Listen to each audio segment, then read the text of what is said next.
So we have covered the 1500 years of the history of the English language, starting from the Anglo-Saxon invasion in England in the 5th century till where we are today, the 21st century. And our story ends in the United States, the country with the largest number of people speak English as a first language. The English that we speak today is nothing like the English that was spoken in the 5th century or when it originated. For about 500 years, that English is called Old English. So English has changed so much over these centuries. Its vocabulary, grammar, syntax, and most importantly, the pronunciation. I believe it'll be interesting to map out the 1500 years of the language, which has seen a huge number of changes. And we know because of invasions, expansions, brutal wars, social and intellectual movements, technology, inventions, and demography, and then due to massive migrations and immigrations over these years. The English language is the most widely accepted international language today. It is the language of international relations, diplomacy, media, government, technology, industry, commerce, advertisement, and very importantly, education, research, and development. It is the language of the American government, the language used in written documents, legal procedures, banking, and academic institutions in the USA. It's also, by default, the lingua franca between two or more linguistic communities who do not speak each other's languages. It's spoken as the first language by the majority of the people in the United States, Canada, the UK, the Republic of Ireland, Australia, and New Zealand. As a second language, it is spoken by 1.5 billion people all over the world, and this number is increasing. So, there is plenty of scope for you to go deeper and conduct research in it. The 3 credit hours course for one semester that we did is not enough for me to teach you in complete detail about each and every variety of the language and its historical timeline. And I'm sure you have plenty of questions. So it's time for you to pick up a topic of your own interest and study deeply for your findings. So make sure that you have a research question, something that rouses your curiosity to learn more about it and go deeper in it. Now, please go to the Blackboard system and go over the quizzes and tests that you have taken already. Make sure you have completed them all. If you have any questions, let me know. The tests will be very useful to you because they have questions and answers which can help you find a topic for your final research paper. Click the assignments and then go over them again. The test, again, I'm telling you, would be very useful to you. The major assignment for the semester is the final research project. So please scroll down to the final research paper prompt there in this assignment folder. Click it and read the prompt very thoroughly. Read it word for word. In this assignment, you are expected to demonstrate your skills as a writer as well as a researcher. Read the textbook closely for possible topic in your area of interest.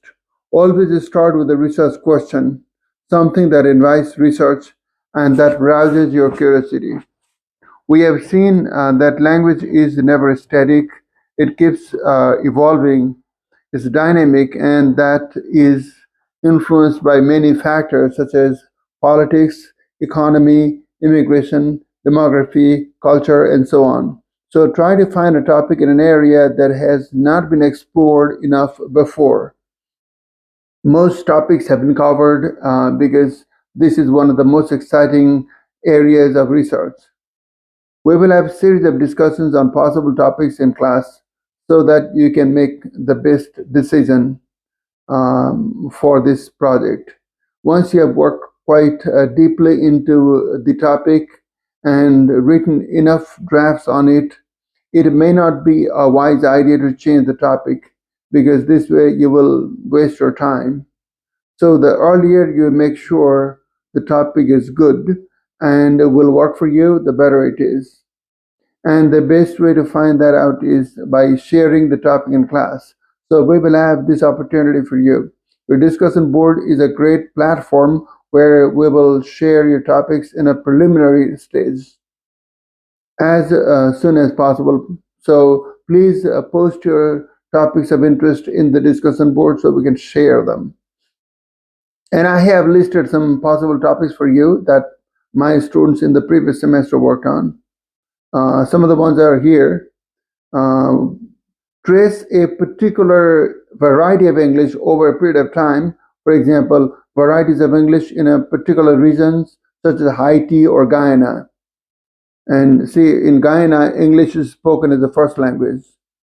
You can trace their historical timeline and compare their certain characteristics with a mainstream dialect of American English.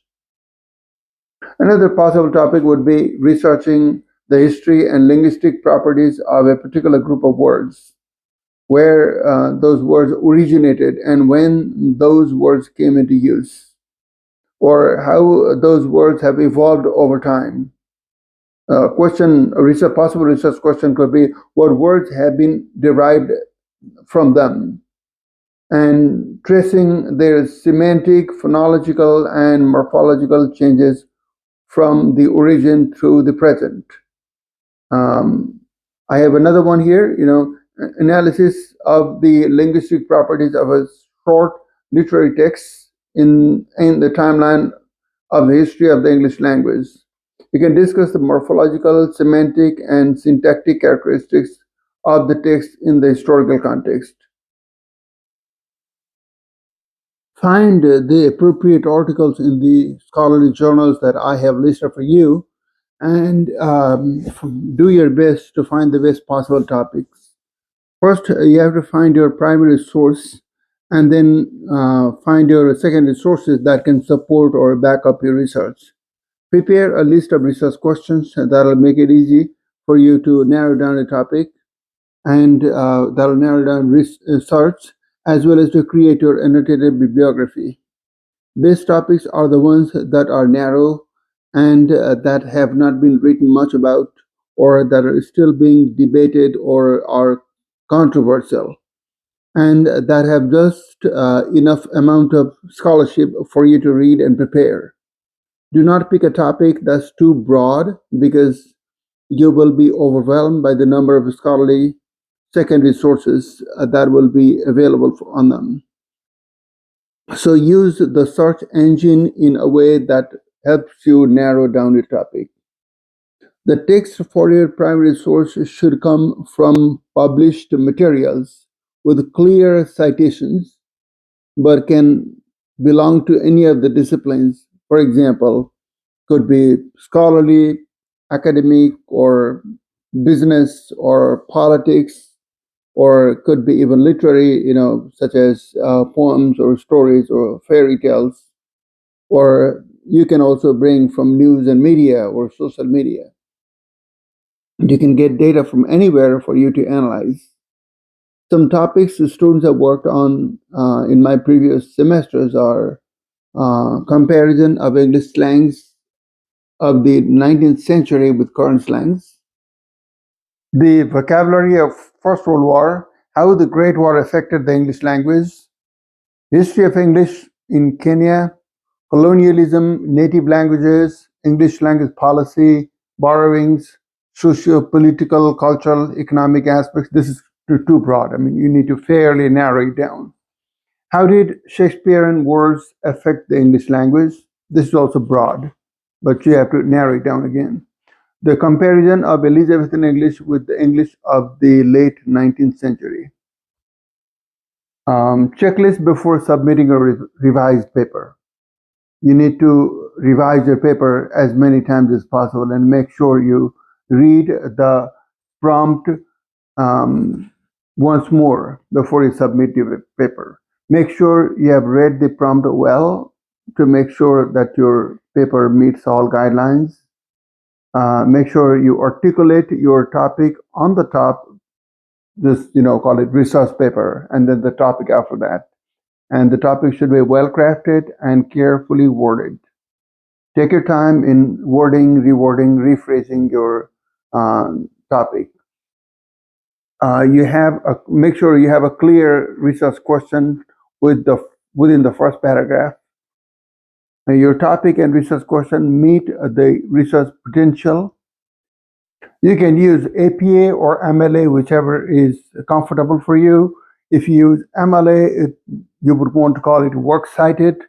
And if you use APA, it's called references. And very importantly, finally, make sure your intake citations and the list of citations match. They must match. Each intake citations must have its corresponding list of works cited or references. And if you have any questions, just let me know. Send me a message. And wish you all the best.